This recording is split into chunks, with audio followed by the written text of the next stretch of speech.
where do we go from here?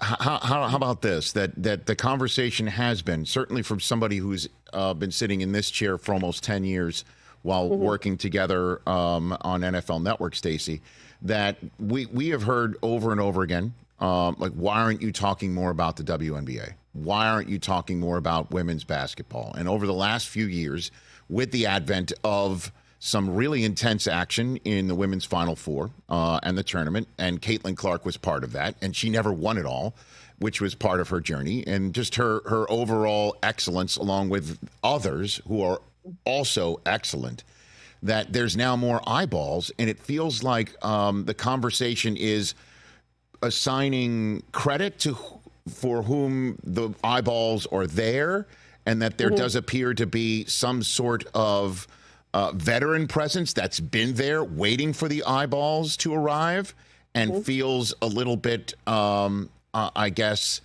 well, I don't know, maybe the adjective is angry, I don't know, or upset that it hasn't arrived yet, that they've been there already.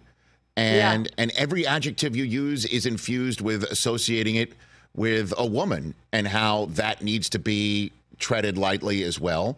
Although this is a competition and these players are beating each other up in a way that we would ascribe to any sport as watchable, exciting, intense.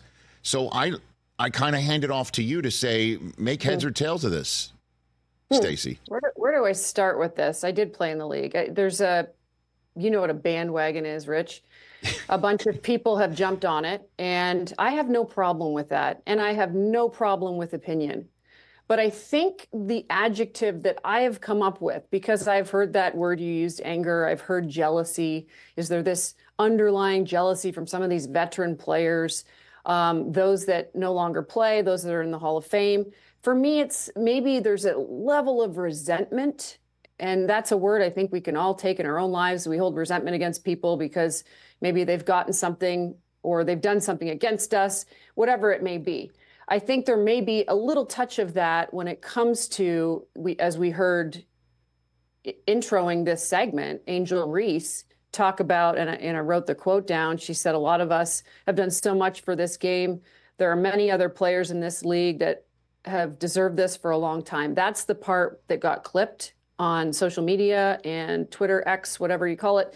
Prior to, she said, the reason we're watching the WNBA is not just because of one player, it's because of me too. And then she went on to say, and all the others. I think the fact that she said the next part was important, because I think that's part of the resentment that I'm speaking of. I don't think anybody, the other word I've heard is targeting Caitlin Clark. Listen, the bottom line is, let's take the word targeting and replace it with pride. Because nobody wants to, as I would describe it, Rich, get got by Caitlin Clark, right?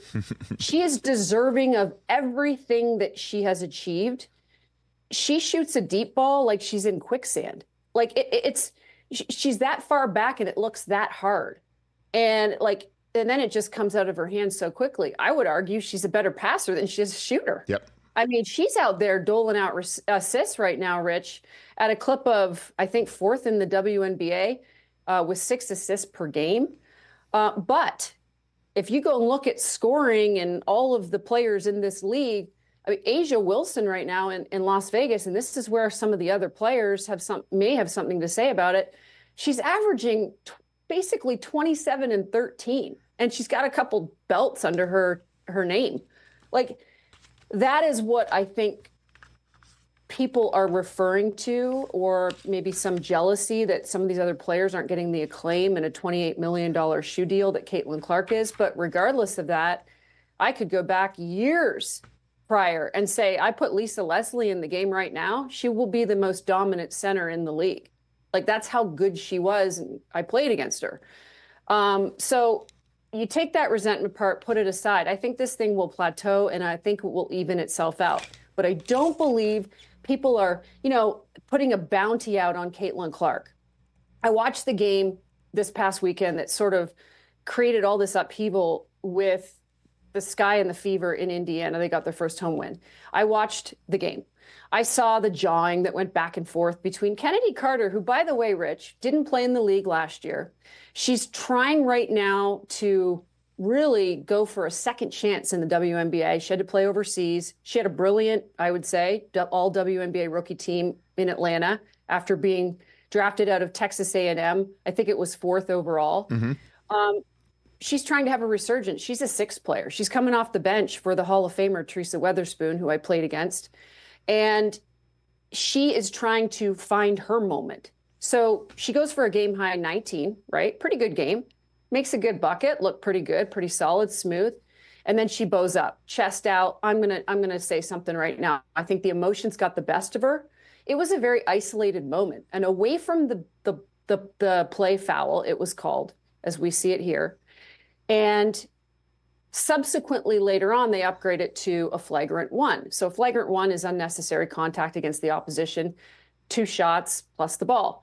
Flagrant 2, she would have been ejected. So I'm glad the league got it right in elevating it because it was inappropriate. As Caitlin Clark said, it wasn't a basketball play.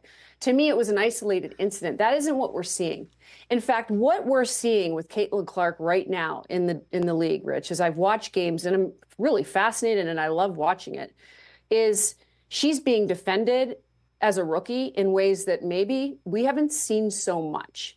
I mean, when you're talking about defending Caitlin Clark 94 feet, you're face guarding her so she can't get the ball in her hands.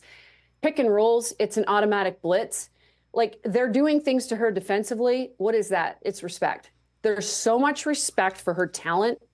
And I think that is getting overlooked. And we're starting to say, wait, she's getting targeted? No, there's pride. Hey, we belong here too. Kennedy Carter, a good example. She's trying to make her second chance here, as I alluded to. And you get players like that in the heat of the moment.